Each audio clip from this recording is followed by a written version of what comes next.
What's happening to the US, guys? What is happening to us? And seriously, what are they doing to us? So first there's this crazy snow happening all over. Check this out. More than 60 million people are now impacted by extreme winter weather. It's causing misery from coast to coast. Hail and even snow making a rare cameo in the Hollywood Hills and the mountains above Los Angeles. If that's not wild enough, we have blizzard warnings across Southern California ahead of our next storm system. Several feet of snow expected to fall at record low elevations in Southern California today. It's been since I was probably, 8 years old, 9 years old. Oh, really? Yeah, so like back in 2010. It's been a long time since we've had snow like this. Across the country, more than 1 million customers are braving winter storms without power, some in freezing conditions. But winter storm warnings are also now impacting unlikely areas, like parts of Arizona, where high winds and heavy snowfall are making travel treacherous. Even Portland, Oregon is weathering a whiteout and a winter storm warning, making driving potentially disastrous.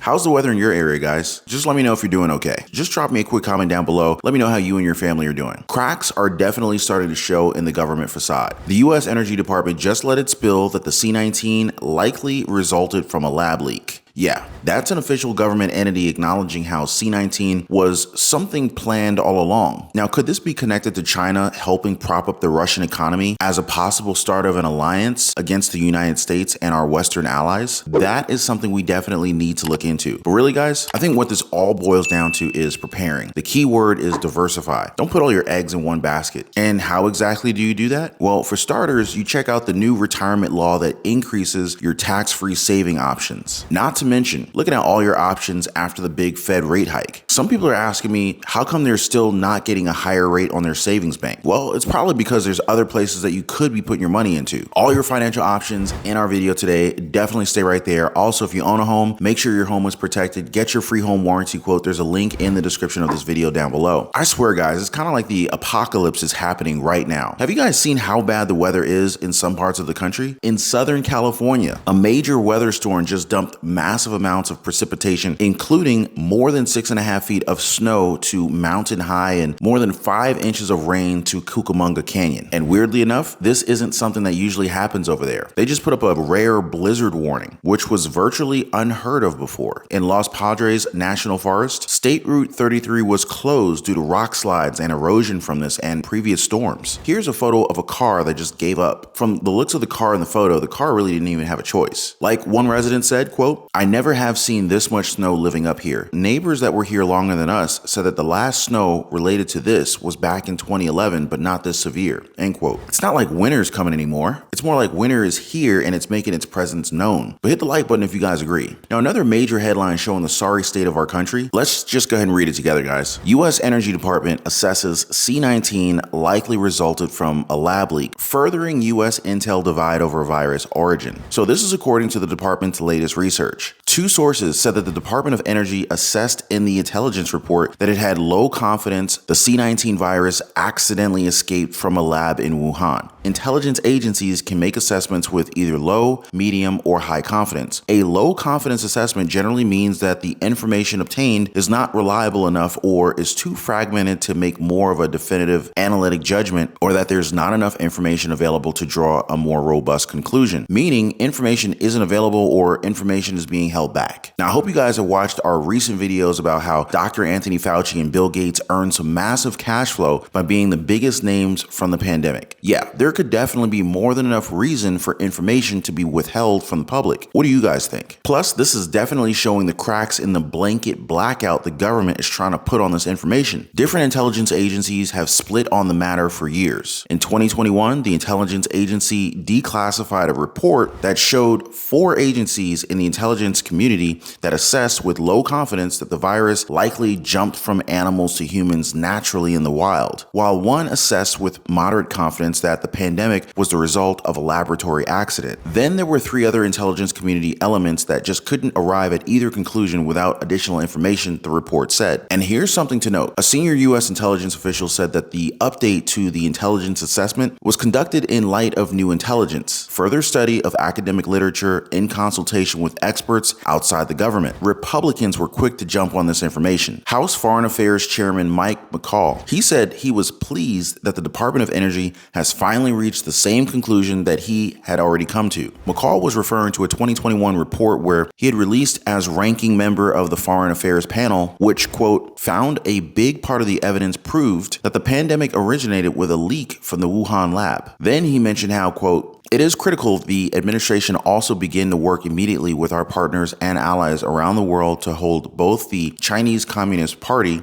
accountable to put in place updated international regulations to ensure something like this cannot happen again, end quote. China's definitely been doing some shady things that most mainstream media is not picking up on. Case in point, they've mostly been helping to prop up the Russian economy even as the United States and our Western allies have been trying to choke out the cash flow to Russia. So yeah, quick refresher. In the year since the Russian invasion of Ukraine, Moscow has been basically shut out of pretty much the whole global economy thanks to major Western sanctions from the United States and our allies. But then China, which has declared no limits to its friendship with its northern neighbor, has thrown the Kremlin an economic lifeline. And China's throwing some major weight as the world's biggest buyer of commodities and a financial and technological powerhouse. So first, they're buying Moscow's energy that lost a lot of its tankers. Western sanctions against Moscow include an embargo on oil sales and a price cap on its crude, denial of access to SWIFT, the international messaging system that enabled bank transactions, and the freezing of central bank assets overseas. These moves were aimed at weakening Russia's ability to finance the war, and they have had an impact. Russia's economy slid into a recession in 2022, shrinking by 4.5%. But here's the thing though, thanks to high energy prices and willing buyers in China and India, Moscow's fiscal revenue actually increased. China's also replacing Western suppliers in machinery, electronics, base metals, vehicles, ships, and aircraft from China. Chinese car brands like Haval, Chery, Geely, they've seen their market share surge from 10% to 38% in a year following the exit of Western brands. In consumer electronics, Chinese brands accounted for about 40% of the smartphone market at the end of 2021. A year later, they've virtually taken over the industry with 95% market share. And lastly, they're helping Russia de-dollarize their economy. After some Russian banks were cut off from SWIFT, Moscow has been dropping the dollar for the Chinese yuan. Russian companies have been using more yuan to facilitate the increased trade with China. Russian banks have also conducted more transactions in yuan to protect them from sanction risks. The yuan's share of the Russian foreign currency market jumped to 48% in November of 2022 from less than 1% in January, according to Russian media. Now, this last part's pretty serious if you think about it, guys. The dollar is basically the bedrock of the global economy. If three superpowers like China, Russia, and India take the dollar out of their economy, this could very well mean a serious crash in our financial markets. I'm hearing all sorts of theories like this one, like banks collapsing and stocks crashing. Some people say that the United States could very well go back to barter and trade the old commerce way that this country was founded on. Rural people definitely know how to survive whether they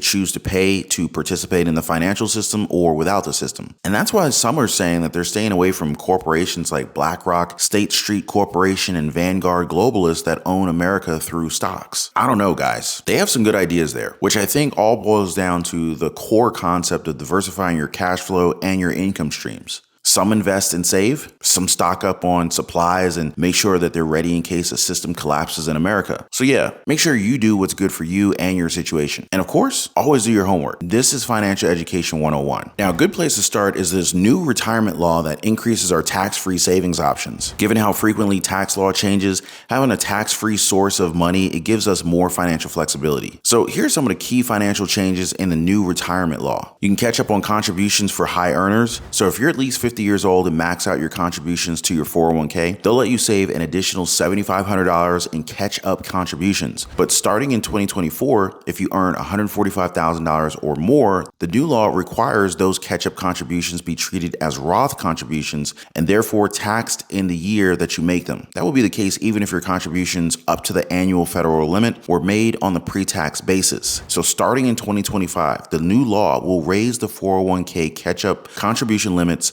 to $10,000 for anyone aged 60, 61, 62, and 63. Now, for employer and non-elected matches in 401k plans, right now, even if you're making your contributions to a Roth 401k, any matching contributions from your employer are still treated as tax deferred, meaning you won't be taxed on them until you start taking distributions from your account. The new law lets employers give plan participants the option of designating their matches as pre-tax or after-tax into a Roth account if those matches are considered fully vested. Fully vested means that the money is all yours when you leave the company. In addition, starting in 2024, another new provision in Secure 2.0 will let employers match an employee's student loan payments and invest those matches in a retirement account for the employee. Definitely helpful for those who are having trouble, saving for retirement while paying off their student loans. Now, for distribution rules, one of the benefits of having a Roth IRA while you're alive is that you're not required to take annual distributions from it if you don't want to. And this is not the case if you have a Roth 401k. That account is subject to all the required minimum distribution rules that apply to retirees in their 70s. The only way to remedy that is to roll your Roth 401k